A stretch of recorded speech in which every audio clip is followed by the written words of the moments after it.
Thanks, Saeed and Steve, everybody who put this together. Just to repeat who I am again, I'm Sean Sweeney. I'm actually not quite sure why I'm speaking here. I've been in the socialist left for a long time, almost 40 years. I joined as a teenager. I want to do a little bit of political history, but I really want to try to do what I think the other speakers have done, and that's open up this issue, the question of organization, because it's imminent that there's going to be some big discussions already starting. The Nurses Union in Chicago in the middle of June is convening a People's Summit of several thousand people, and they're putting out there what after Bernie, right? They sort of, whether Bernie gets the nomination or doesn't get the nomination, the question of organizing the working class and around what program. That is back, I think, on the agenda. That summit may succeed, it may not succeed, I don't know. It's certainly there. I'm going to try and stick to the questions that were presented to me in the sense that what has changed and what the kind of where I'm from and what should be discarded and what should perhaps be revisited or retained. So I want to say a few words, a few minutes on each of those subjects. I mean, my story is, I'll try to do a past life review in a couple of minutes. I mean, I got involved as a teenager during the miners' strike of 1974 in Britain. This is not the 1984 strike, which is the longest strike in post-war history. It lasted a year. They went down to defeat for the miners. This was a victorious strike that overthrew the Conservative government. I thought, this is really good shit. I wanted to be involved with it. The lights were out. There were power cuts. There was militancy. And I joined the Labour Party because I thought the Labour Party was what working class people should do. They should join. And within a year or two, we saw the capitulation of the Caliban government to what was the first structural adjustment program in the Northern Hemisphere. The other one was in Chile in 1973-74. This was the Northern European equivalent of structural adjustment. And so I got pulled into the Labour Party Young Socialists, which was dominated by the militant tendency. It was a Marxist group that was in the party. I'd never heard of them before. And I don't have time to go into why they were in the party or not in the party, but they had intense rivalry with other Trotskyist groups who were outside. So a lot of the debate was, should we be inside, should we be outside? And I met hundreds of meetings, it seems, debating that very question, and learned a lot from it. But I basically was, I embraced, I wouldn't say, although it was a Trotskyist organization, and I read later and read a lot about the very classical thinkers, Marx, Lenin, Engels, and Trotsky. And there was a lot in Trotsky I thought was great. I always felt there were things that were missing or things that should have been more open to discussion. But the things that impressed me, which I think should be continued, or at least should be revisited by a new generation of activists, and I think where older people like myself can play a role, is the question of organizational discipline, the fact that you have a responsibility to your organization, to your class, to be there on time, to do the basics in terms of being a true militant, small m. And also what I also really admired about the group, and I think it's true across other groups, was the value they put in each individual. They really felt that people should be trained as though they will be leaders, and not just leaders of a movement or a party or a tendency, but leaders of a revolution. And that required a certain level of training and self-discipline and organization, which I thought was really good. And they persevered with people. I did it as well. When I was in a position to try to recruit people, I persevered with people. And sometimes you saw transformations in people. And this was really important to me because I was from a working class background where we were socialized into believing we were pretty useless and that we were factory fodder in the days when they had factories. I ended up in a factory like a lot of people my age. And that, basically sticking it to authority and not showing up on time, it's like basically cheating the boss. So if you did that with your own organization, you sort of tee-hee, I won't be constrained by this discipline. And I think that's what the organization taught me. Was the importance of the development of each individual.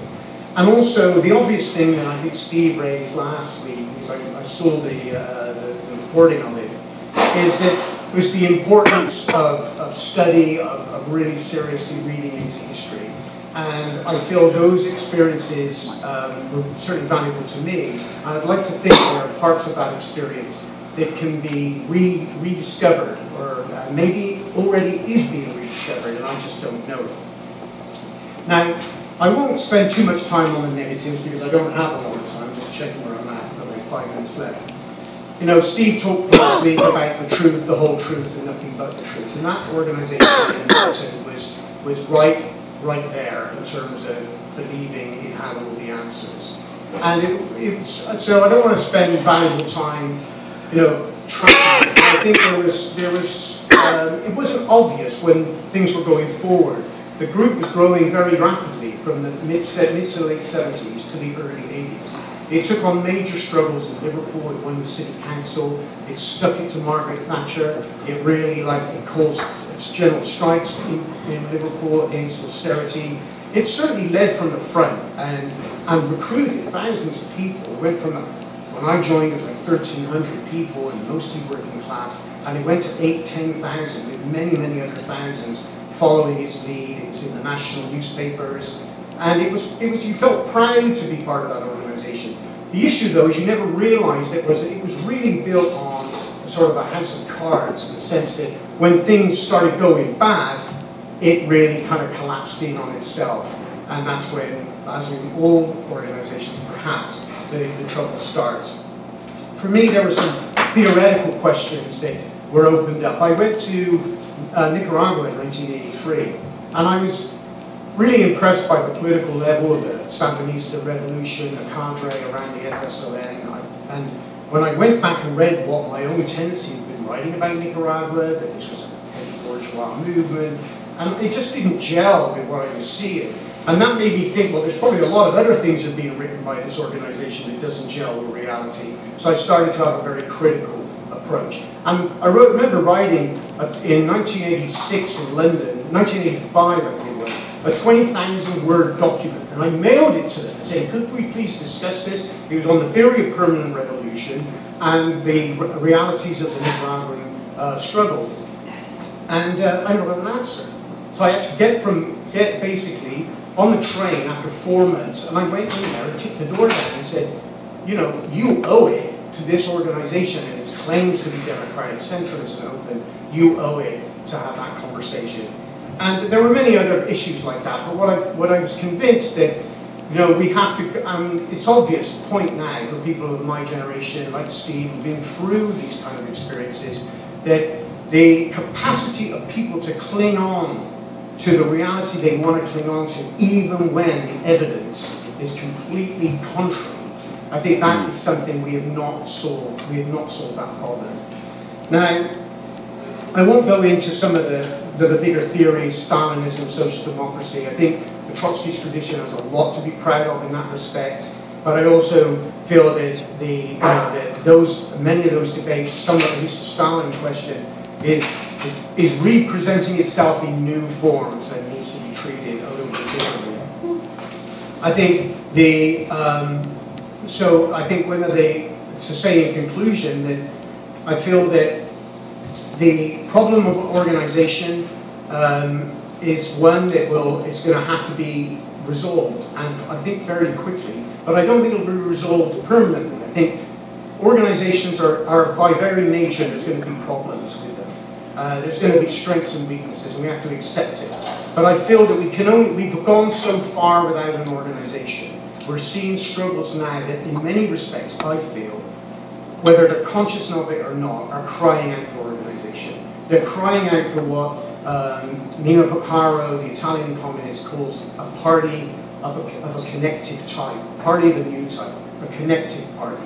Not a Leninist vanguard party, but one that is Leninist in terms of its function, not necessarily in terms of its structure. And so I sort of return in my own studies and thinking about this to the sort of Leninism of the question, not the Leninism of organization. And what do I mean by that? I think the sort of questions Lenin asked at the time of the Russian Revolution are very pertinent. Sort of, what are the global contradictions that are opening up now? what kind of alliances do the working class and the social strata that might be called working class, excuse me, obviously my time's up. My phone is telling me more than loudly. So what alliances are possible? And how, the question though also is the issue of state power. And if I can have an extra minute, I just want to address that. I think what we've seen in the last few years is that it's easier to win an election than it ever was that in certainly my early first period of political activity. For socialists, like whether you call Bernie Sanders a socialist or not, or whether it's Jeremy Corbyn, or whether it's Syriza or the Demos, the left has the capacity to win elections. That's not the same as winning state power, of course, but they are winning elections. But the organizational forms are way, way behind the electoral possibilities. And I don't think we can just start saying, well, let's organize from below and have all these institutions and formations. There's sort of a branchy idea that we have to build these institutions, that counter-hegemonic institutions.